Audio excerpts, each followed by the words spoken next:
Respiration Part 3. Here we are going to discuss the following: the reaction inside the cells and the release of energy, and the concept like tidal volume, residual volume and vital capacity, the respiratory disorders, mountain sickness, carbon monoxide poisoning and the occupational disease. The food material is converted into glucose and it reaches the cells. So here three cases. That means there are three types of reaction. Case 1, it reacts with the oxygen to produce energy. That is called aerobic respiration. Because it takes place within the presence of oxygen, so it's also called aerobic respiration. Now the case 2, the anaerobic respiration, that use other pathways that do not use oxygen. This case takes place in the absence of oxygen. So the first step is the breakdown of glucose, that is C6O12H6 into that is a 6 carbon molecule. Glucose is a 6 carbon molecule, C6O12H6 into a 3 carbon molecule called pyruvate. This process takes place in the cytoplasm. The glucose reaches the cell and there is two types of reaction. In one, it reacts with the oxygen to produce energy, that is called aerobic respiration. In the other case, the reaction is taking place without the presence of oxygen, that is called anaerobic respiration. In any case, the first step is the breakdown of glucose, that is C6O12 and H6, that is a 6 carbon molecules into a 3 carbon molecules called pyruvate, and this process takes place in the cytoplasm of the cell. Now, release of energy. The glucose is converted into pyruvate and after the energy is released in different ways. The case 1, the breakdown of pyruvate using oxygen, that is aerobic respiration, that takes place in the mitochondria. Here the energy is released. Pyruvate is converted into carbon dioxide plus water. That is the case 1 using oxygen, that is breakdown of pyruvate using oxygen, that takes place in mitochondria. Oxygen is needed, that's why it's also called aerobic respiration. And the case 2, the pyruvate is converted into lactic acid if there is a lack of oxygen. During cramp in muscles, if oxygen is absent or oxygen is lacked, the pyruvate is converted into lactic acid. And the case 3, that is aerobic respiration in the yeast. Here the pyruvate is converted into ethanol plus carbon dioxide plus energy and it takes place in the absence of oxygen and it is an anaerobic respiration. So the first process in cell is the conversion of glucose into pyruvate, and there are different ways for releasing energy from pyruvate. The first case, breakdown of pyruvate using oxygen, that takes place in mitochondria or anaerobic respiration. And the case 2, the pyruvate is converted into lactic acid if there is a lack of oxygen. And the case 3, that is yeast anaerobic respiration. See the flow chart. Glucose is converted into pyruvate. The 6 carbon molecule glucose is converted into pyruvate, the 3 carbon molecules, that is in cytoplasm, and the absence of oxygen in yeast, that is converted into ethanol, carbon dioxide plus energy. And in the second case, the pyruvate is converted into lactic acid plus energy in the lack of oxygen in our muscle cells. And in the third case, in the presence of oxygen in mitochondria, the pyruvate is converted into carbon dioxide plus water plus energy. Food material is converted into glucose and reaches the cells and it is converted into pyruvate and the energy is released in different ways. Now see some term that is related to respiration such as tidal volume, residual volume, vital capacity.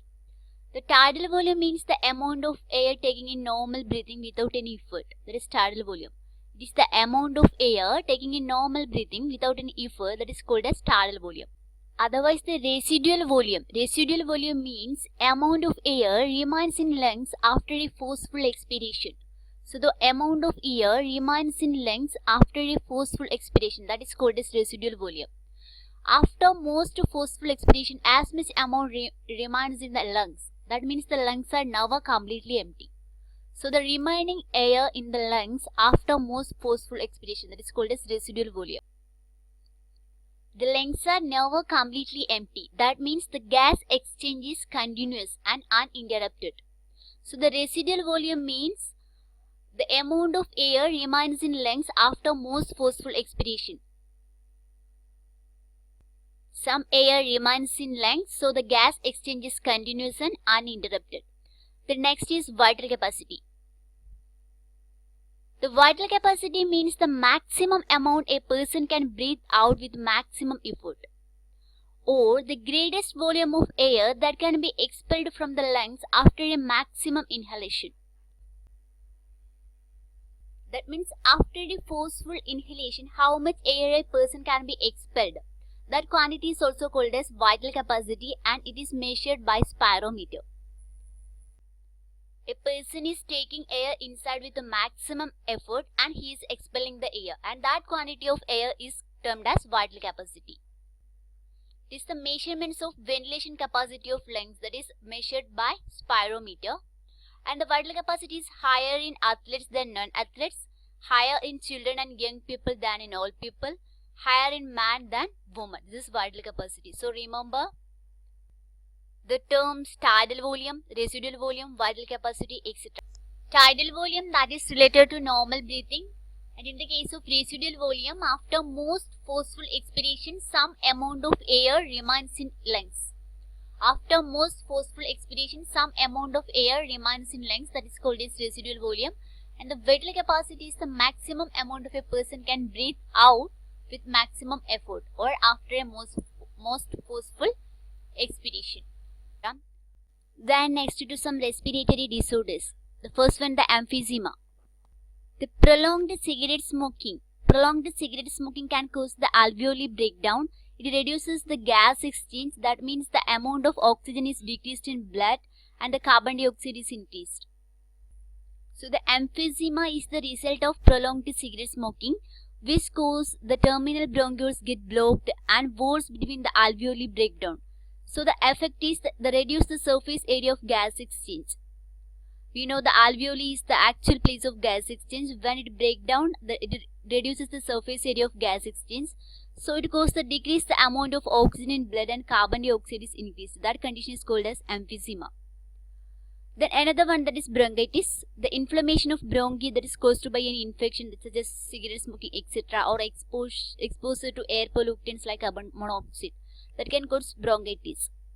The bronchitis means the inflammation of bronchi that is caused by infection by cigarette smoking or exposure to air pollutants like carbon monoxide. The mountain sickness, that is a condition associated with the higher altitude of above 8,000 feet. Going in higher altitude, we may feel some uncomfortable situation like nausea, vomiting and dizziness, etc. Such condition is called as mountain sickness. And what is the reason? In higher altitude, the atmospheric pressure is less. There is a fall in atmospheric pressure in higher altitude. So the diffusion in lungs is decreased. There is low partial pressure in alveoli, so the amount of oxygen diffusing into the blood is considerably decreased. So the diffusion takes place higher concentration to lower concentration. Here the pressure condition is reversed and it affects the diffusion. Now it's about carbon monoxide poisoning. If the inspired air contains carbon monoxide, it's also called silent killer. So it's not easy to detect the carbon monoxide. It is colorless, odorless gas. So if the inspired air contains carbon monoxide, it combines with hemoglobin and produces carboxy hemoglobin. And gradually, this hemoglobin loses the capacity to conduct oxygen. So it causes headache and nausea. And in the higher concentration, it can lead to the coma or death. This carbon monoxide bound with the cytochrome C oxidase, that is the respiratory organs of mitochondria. The cyanide, the instant killer, that bound with cytochrome C oxidase, and this lead to a condition called as asphyxia. That means the reduced level of oxygen in cells, and it leads to the coma or death. So the same mechanism here, the carbon monoxide bind with the cytochrome C oxidase, and this causes the conditions known as asphyxia, and it can lead to coma or death. Next, about the occupational disease. Pneumoconiosis. Pneumoconiosis means the inhalation of dust particle cause inflammation to lungs. This condition is called pneumoconiosis. It is an occupational disease. It is caused by the activity or atmosphere that you are dealing with. So the pneumoconiosis means inhalation of dust particle, and when a person inhales, inhalation of dust particle causes inflammation to lungs. So this condition is called pneumoconiosis, and depending upon the dust particle that the person is exposed, the disease is given the different name. The person who are exposed to coal or carbon may develop a disease called as anthracosis. And in the case of sand and silica, it is called as silicosis. And who are exposed to cotton may develop a disease called as byssinosis. And if it is iron, it is called as siderosis. And in the case of fiber, bagasosis, and asbestos, it is called as asbestosis. Coal or carbon, anthracosis; sand, silica, silicosis; cotton, byssinosis; iron, siderosis; fiber, bagasosis; asbestos, asbestosis.